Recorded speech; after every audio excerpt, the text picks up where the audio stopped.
আমি একজন মহিলা প্রশিক্ষক ছিলাম, এতদিন আমি ট্রেনিং সেন্টারে প্রশিক্ষক দিয়ে আসছি। এখন আমাদের সরকার আমাদের ডাকছে মহিলা সার্ভিস চালু করার জন্য। আমি মহিলা সার্ভিসে মহিলাদের সেবা করতে পারি, মানে কি বাংলাদেশে একটু উন্নত করতে চাই আমরা অন্য অন্য দেশের মতো।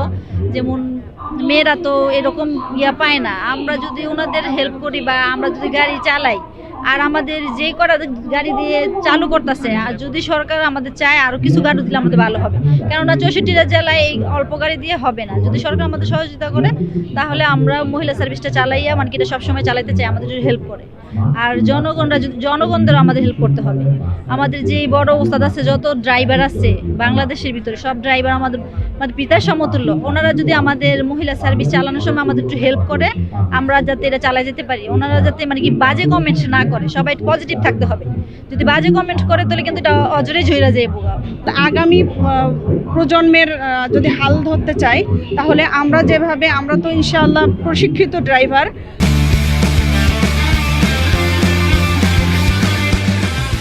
তো সেক্ষেত্রে দেখা যাচ্ছে আমরা গাড়ি চালাবো রাস্তায় খুব শৃঙ্খলার সাথে, এবং আমাদের দেখে অন্যরা যেন অনুপ্রেরণা পায়, আমরা এটা আশা রাখবো।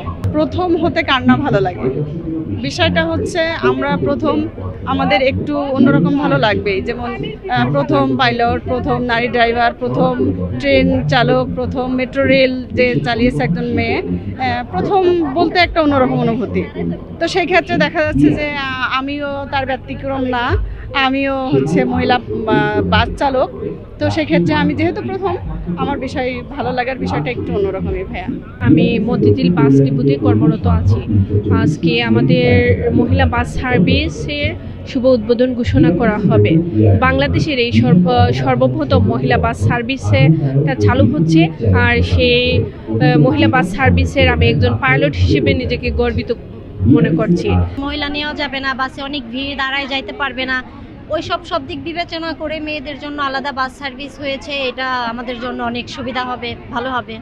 হ্যাঁ, অবশ্যই যাত্রীদের হ্যাসেল কমবে, কারণ এমনি বাসগুলোতে আমরা ছেলেদের সাথে ধাক্কাধাক্কি করে উঠতে হয়। এখন ওই সব ব্যাপারগুলো থাকবে না, মেয়েদের জন্য অনেক সুবিধা হবে।